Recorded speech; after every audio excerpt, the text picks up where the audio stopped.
साथियों, आप लोगों ने आल्हा उदल के पिछले वीडियो को काफ़ी प्यार दिया और श्रोताओं ने लिखकर कहा है कि आल्हा उदल के जीवन पर एक सीरीज बनाई जाए।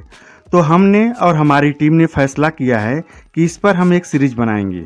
तो इस सीरीज पर आगे बढ़ें उससे पहले महोबा, जहां आल्हा और उदल का जन्म हुआ था, उसके बारे में कुछ जानकारियां हासिल कर लेते हैं, जिससे आपको यह कहानी समझने में काफ़ी मदद मिलेगी और साथ ही मदद मिलेगी बुंदेलखंड के वीर गाथाओं को अपने दिल में उतारने की। तो आगे बढ़ें उससे पहले वही रिक्वेस्ट कि अगर आप हमारे चैनल पर पहली बार आए हैं तो चैनल को सब्सक्राइब करें, बेल आइकन को प्रेस करें, वीडियो को लाइक करें और ज़्यादा से ज़्यादा शेयर करें। साथियों, बुंदेलखंड की वीर भूमि का इतिहास गौरवशाली है। यहाँ की प्राचीन धरोहरें वीरता की यादों को आज भी समेटे हैं। वीर आल्हा उदल का जन्मस्थल पर उनकी यादों से संजोने के नाम पर बेईमानी हुई है, जिसके कारण उनके महल जमींदोज हो रहे हैं। उत्तर प्रदेश के बुंदेलखंड की वीरभूमि महोबा में एक ऐसा अद्भुत स्थान है जहां से घोड़े में सवार होकर निकलने पर मनाही है। इस स्थान के पास आते ही घोड़े के पांव रुक जाते हैं। घोड़े से उतरकर घुड़सवार नमन करने के बाद ही आगे बढ़ते हैं। मान्यता भी है कि यदि घोड़े से कोई नहीं उतरा तो आगे उससे चलकर दंड भी मिल सकता है। यह स्थान सैकड़ों साल पुराना है, जिसके अतीत में तमाम रहस्य छिपे हुए हैं। महोबा से 5 किलोमीटर दूर दिसरापुर गांव का इतिहास सदियों साल पुराना है। यहाँ खेतों में अब भी वीर आल्हा उदल से जुड़ी यादों को समेटे भवनों के अवशेष मिलते हैं। यहाँ पर दलसू मामू का स्थान है, जहाँ आज भी लोग घोड़े पर सवारी कर नहीं निकल सकते हैं। चंदेल वंश के अंतिम शासक राजा परमार्दी देव का शासन 1202 तक रहा है। उनके शासनकाल में चंदेल सेना ने दिल्ली नरेश पृथ्वीराज चौहान को हराकर जीत का डंका बजाया था। इस युद्ध में चंदेल शासक के वीर योद्धा आल्हा उदल की वीरता से चौहान सेना के दांत खट्टे हो गए थे। इतिहास आल्हा उदल की वीरता के किस्सों से भरा पड़ा है। उदल का जन्म पिता के निधन के बाद हुआ था। माता देवल उदल का त्याग करना चाहती थी, मगर रानी मल्हना ने उदल की परवरिश की। रानी मल्हना ने भी ब्रह्मजीत, इंद्रजीत और रणजीत को जन्म दिया। बाद में वीर आल्हा और उदल ने पराक्रम का परिचय देते हुए पिता की मौत का बदला लिया और 52 लड़ाइयों में जीत भी हासिल की। इतिहासकारों के अनुसार चंदेल राजा परमार की शक्तिशाली राजाओं में गिनती होती थी। उन्होंने 1167 में उरई के परिहार राजा को पराजित कर राजकुमारी मल्हना से विवाह किया और उनकी 2 बड़ी बहन देवल और तिलका का विवाह अपने सेनापति दक्षराज व बछराज से करवा दिया।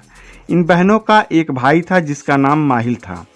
सेनापति दक्षराज और बछराज को 2 पुत्र हुए, जिनके नाम आल्हा उदल और मलखान सुलखान रखे गए। आल्हा उदल अपने पिता की तरह वीर योद्धा रहे। परमार राजा ने सीमा विस्तार की तो मांडू तक सीमा पहुंच गई, जिसके बाद मांडू के नरेश राय करिंगा की सेना के बीच युद्ध हुआ, जिसमें करिंगा ने छल करते हुए रात्रि में सोते समय महोबा सेना पर हमला बोल दिया और दक्षराज और बछराज को गिरफ्तार कर भयंकर सजा देते हुए कोल्हू में पिसवा दिया। वीर आल्हा उदल के गांव दिसरापुर में लोग आज भी उनकी वीरता के गीत गाते हैं। गांव के राजपूत बताते हैं कि गांव में वीर आल्हा और उदल का जन्म हुआ था। दिसरापुर 10 मजरा से मिलकर बना है। ढालापुर, हटाई, कटवा, भूरी, बगहा, हरदस आदि मजरा को मिलाकर 10 पुरवा बने, जिन्हें बाद में दिसरापुर कहा गया। उनका कहना है कि गांव में स्थित पहाड़ में वीर आल्हा उदल का घर था, जो खंडहर में तब्दील हो गया है। बाद में उसके अवशेषों को नहर आदि के निर्माणों में लगा दिया गया। यहीं दलसू मामू का स्थान है, जहां आज भी लोग घोड़े पर सवारी करके नहीं निकल सकते। गांव में मांस मदिरा का सेवन और कोल्हू का प्रयोग वर्जित है। वीर आल्हा उदल के पिता को कोल्हू में पीसने के कारण यहां कोल्हू नहीं चल सकता और जिसने भी मांस मदिरा का सेवन करने का प्रयास किया उसे बाद में प्रायश्चित भी करना पड़ा।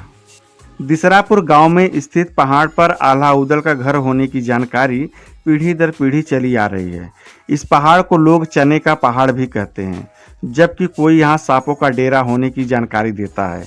कहते हैं कि आज भी समय समय पर आल्हा उदल को लेकर कोई ना कोई हलचल मिल ही जाती है। जब भी लोगों पर संकट आता है तो लोग आल्हा गायन के जरिए वीरों का नमन करते हैं। वीरता की याद में महोबा में कजरी महोत्सव मनाया जाता है। कीरत सागर तटबंध में स्थित नरेश पृथ्वीराज चौहान और परमार सेना के बीच भयंकर युद्ध हुआ था। रक्षाबंधन के एक दिन बाद दिल्ली नरेश को युद्ध में मात खानी पड़ी। इसके बाद विजय दिवस मनाया गया, जो आज भी मनाया जाता है। एक सप्ताह तक चलने वाली कजली महोत्सव के शोभा यात्रा में वीर आल्हा और ऊदल की झांकियां निकाली जाती हैं।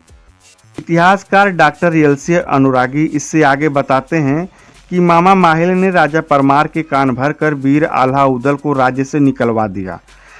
उसके बाद दिल्ली नरेश पृथ्वीराज चौहान को आल्हा ऊदल के न होने की खबर देकर आक्रमण करने को कहा।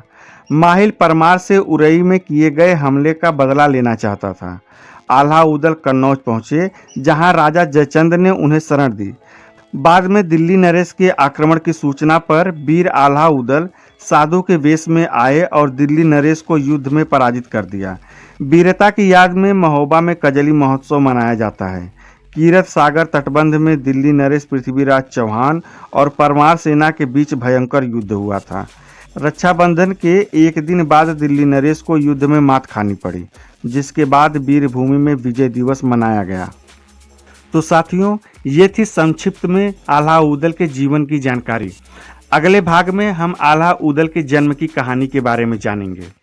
तो साथियों, आज बस इतना ही। आशा करता हूँ कि आपको यह जानकारी अच्छी लगी होगी, और अगर हमारे इस कहानी में कुछ गलतियाँ जो आपको लगे कि कहीं पर कुछ गलती हुई है, तो आप अपनी राय कमेंट बॉक्स में ज़रूर दें, ताकि हम गलतियों को सुधार सकें। और साथ ही आपके सवाल हमारे लिए महत्वपूर्ण हैं। जो भी आपको सवाल पूछनी हो, आप कमेंट बॉक्स में अपना सवाल भी रख सकते हैं।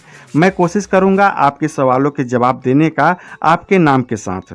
तो साथियों, चैनल को सब्सक्राइब करें, वीडियो को लाइक करें और ज़्यादा से ज़्यादा शेयर करें। धन्यवाद। जय हिंद।